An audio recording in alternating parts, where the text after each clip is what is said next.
जय हिंद दोस्तों, स्वागत है आप सभी का यूपीएससी समाधान एंड रिसर्च प्लेटफॉर्म पर। आज के इस आप सभी प्यारे व्यूअर्स का बहुत बहुत स्वागत है। वे व्यूअर्स जो यूपीएससी एस्पिरेंट हैं, जो यूपीएससी की तैयारी नहीं कर रहे हैं, फिर भी कीमती समय निकाल के हमारे लेक्चर को सुनते हैं अपने ज्ञान के लिए, आप सभी का बहुत बहुत स्वागत है। आज के इस ग्रैंड सेशन में हम लेकर के आए हैं पुतिन की विदेश यात्रा। पुतिन लगातार एक देशों की यात्रा ऐसा तब स्टार्ट किए हैं G7 इटली हुए शिखर सम्मेलन में उनकी विदेशों में रखी हुई प्रॉपर्टी को सीज और प्रॉपर्टी को एक लोन के रूप में यूक्रेन को दे दिया गया है। लगातार तब से वे अपने विदेश दौरे पर चल रहे हैं। पहले वे कोरिया गए और फिर वे वियतनाम गए। इस तरीके से उनकी विदेश दौरा या उनकी विदेश यात्रा चल रही है। आइए हम समझते हैं कि नॉर्थ कोरिया जाने के पीछे उनका क्या मकसद था।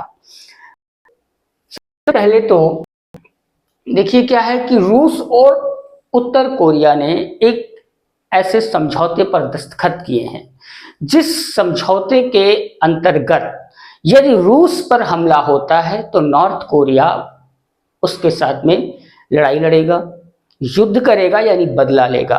और अगर उत्तर कोरिया पर ऐसी कोई स्थिति आती है, यानी कि दोनों में से कोई भी देश अगर युद्ध की स्थिति में धकेले जाते हैं, दोनों में कोई भी देश अगर युद्ध की स्थिति में धकेले जाते हैं तो बिना कोई लेट लपेट किए एक दूसरे के साथ हर संभव प्रयास में शामिल होंगे। ये है इसमें समझौता। तो क्या है, एक दूसरे के समझौता पर यह हस्ताक्षर हुआ है। यह समझौता हुआ है प्योंगयांग, जो कि नॉर्थ कोरिया का एक सिटी है, वहां के एक शिखर सम्मेलन में जब रूस के राष्ट्रपति व्लादिमीर पुतिन शामिल हुए तभी इस समझौतों पर हस्ताक्षर किया गया। दूसरी बात के इस हस्ताक्षर में एक किंतु परंतु लगा हुआ है। किंतु क्या है कि दोनों देशों, इसके अंतर्गत क्या है कि दोनों देशों के कानूनों को ध्यान में रखना है, प्लस यूएन के जो चार्टर का अनुच्छेद 51 है, यानी कि अनुच्छेद 51, इसके अनुसार जो है संयुक्त राष्ट्र के जो सदस्य देश हैं उनके आत्मरक्षा के अधिकार को दिया गया है। तो इन दोनों देशों को अनुच्छेद 51 का भी पालन करना है और साथ साथ अपने देशों के कानून को भी ध्यान में रखना है। दूसरी बात ये कि शीत युद्ध के बाद ये दोनों देशों के बीच एक घनिष्ठ संबंध रूप में उभर करके ये समझौता आया है। दूसरी बात ये कि इस समझौते के अंतर्गत जिन जिन बिंदुओं को केंद्रित किया गया है वे बिंदु क्या क्या हैं। पहली चीज है सुरक्षा को लेकर के, दूसरा है व्यापार, निवेश, सांस्कृतिक और इसके साथ साथ मानवीय संबंध। यानी कि अगर आप देखेंगे तो ये समझौता जो है एक बहुत ही व्यापक स्तर का समझौता है। इस समझौते पर देश के अलग अलग कोने से, दुनिया के अलग अलग कोने से बहुत सारे लोगों की अलग अलग टिप्पणियां आई हैं। किसी ने इसका विरोध किया है तो किसी ने समर्थन किया है। हालांकि ज्यादातर लोगों ने इस समझौते का विरोध किया है। अब इसमें प्रॉब्लम हुई है दक्षिण कोरिया को सबसे ज्यादा।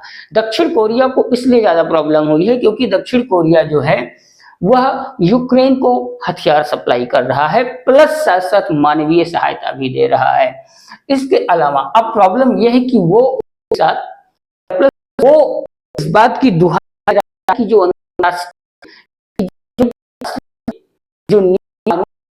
उसका उल्लंघन करेगा और नॉर्थ कोरिया को करेगा, जबकि नॉर्थ कोरिया और साउथ कोरिया दोनों की आपस में भी नहीं बनती है। तो इस तरीके से अब साउथ कोरिया इनडायरेक्टली इस को रूस समझाने की या कभी उत्तर कोरिया को समझाने की कोशिश कर रहा है। अब इसके बाद दूसरी बात है कि ये समझौता जो है, इस पर पुतिन का कहना है कि ये समझौता कोई समझौता नहीं है। 1960 के दशक में जो समझौते हुए थे ये उसी समझौते का नवीनीकरण है, क्योंकि वह समझौता अब समय के अनुसार खत्म हो चुका है। तो अब इस समझौते का एक नवीनीकरण किया गया है और ये उस समय यानी कि 1961 में समझौता हुआ था, वो समझौता ये हुआ था कि अगर कोई भी देश उत्तर कोरिया पर हमला करता है तो रूस अनिवार्य रूप से उसमें सैन्य कार्रवाई करेगा, यानी कि रूस को उसमें पूरी तरीके से मिलिट्री सपोर्ट करना ही करना पड़ेगा। दूसरी बात ये कि इसमें इस समझौते में एक बात आई है कि इसमें दोनों पक्ष के अलावा तीसरे पक्ष को समझौते में शामिल नहीं करना है, यानी कि ये दोनों देश इस समझौते को लेकर के इतना पूरी तरीके से तटबद्ध और पूरी तरीके से कसम खा करके उतरे हैं कि किसी भी कीमत पर अगर एक दूसरे देश पर कोई दूसरा देश हमला करता है तो बिना किसी लाग लपेट के दूसरे देश को सैन्य कार्रवाई या मानवीय सहायता के लिए तत्पर रहना पड़ेगा। अब बात यह है कि इन दोनों देशों के बीच में घनिष्ठता क्यों बढ़ी है। घनिष्ठता बढ़ने के पीछे का कारण यह है कि नॉर्थ कोरिया, जो कि लगातार परमाणु परीक्षण करके अपने आप को परमाणु शक्ति संपन्न बनाता जा रहा है, इससे पश्चिमी देश और अमेरिका को खतरा है। दूसरी बात ये कि इधर यूक्रेन के युद्ध के चलते रूस भी अब पश्चिमी देशों और अमेरिका की नजरों की किरकिरी बना हुआ है, यानी कि कहते हैं कि दुश्मन का दुश्मन दोस्त होता है। तो दोनों देशों के दुश्मन एक ही हैं, दोनों देशों के दुश्मन अमेरिका है, दोनों देशों का दुश्मन पश्चिमी देश हैं, यानी यूरोपीय कंट्रीज हैं। तो इसलिए यहाँ पर इन दोनों देशों ने इस बात को लेकर के समझौता किया है कि किसी भी स्थिति परिस्थिति में अगर दोनों में से कोई भी देश को युद्ध की स्थिति में धकेला जाता है तो एक देश पूरी तरीके से उसके समर्थन में होगा। दूसरी बात ये कि यहाँ ये क्या है कि इसको एक न्याय संगत और बहुध्रुवीय विश्व व्यवस्था के रूप में स्थापित करने का प्रयास किया जा रहा है। यह एक नई न्याय संगत और बहुध्रुवीय विश्व व्यवस्था इसलिए कही जा रही है क्योंकि अगर सही तरीके से देखें तो जो पश्चिमी देश हैं और अमेरिका की ही गलती है कि तालिबान का जन्म हुआ।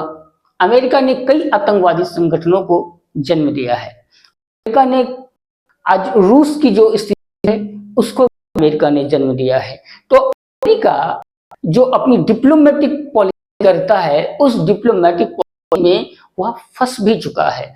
अब जिस तरीके से डिप्लोमेटिकली, जो कि अंतरराष्ट्रीय कानून और अंतरराष्ट्रीय न्यायालय के विरुद्ध था, कि रूस की प्रॉपर्टी जो कि विदेशों में थी उसको सीज करके और एक दूसरे देश यानी कि यूक्रेन को लोन के रूप में दे दिया है, यह पूरी तरीके से गलत है। अगर यह कहा जाए कि रूस इसके बदले अगर वो खुल करके मैदान में अमेरिका के खिलाफ उतर आता है, इसमें गलत होगा, क्योंकि अमेरिका ने कई देशों और कई देशों के साथ गलतियां करके या बूझ के इस संकट की स्थिति वैश्विक स्तर पर खड़ी की है। तो अगर अमेरिका इसका शिकार होता भी तो इसमें कोई गलत नहीं होगा, क्योंकि जर्मनी के साथ भी यही हुआ था। अगर दूसरा विश्व युद्ध हुआ था तो उसमें कहीं ना कहीं इनडायरेक्ट और इनडायरेक्ट वे में अमेरिका का बहुत बड़ा योगदान था। और अगर अगला फिर तीसरा विश्व युद्ध हुआ तो उसमें भी अमेरिका की भूमिका पूरी तरह से मानी जाएगी, यानी कि दोषी सिर्फ और सिर्फ अमेरिका और पश्चिमी देश होंगे, क्योंकि आत्मरक्षा के लिए किसी भी देश को कदम बढ़ाना बिल्कुल गलत नहीं है। और अगर रूस ऐसा कदम आगे बढ़ाता है तो यह पूरी तरीके से न्याय संगत होगा और जो वैश्विक नई ध्रुवीय व्यवस्था की आगे बढ़ी है यह पूरी तरीके से वास्तव में न्याय संगत कही जाएगी। फिलहाल दोस्तों इस सेशन को यहीं पर हम विराम देते हैं और आपके लिए एक विचार और विमर्श करने का प्रश्न छोड़ करके जाता हूं कि क्या अमेरिका की जो नीतियां चल रही हैं वह वास्तव में सही हैं या गलत। कमेंट बॉक्स में कमेंट करके आप हमें जरूर, आपकी कमेंट का हमें इंतजार रहेगा। दोस्तों सेशन को विराम देते हुए आपसे अलविदा देंगे अगले नए जीएस सेशन में। जय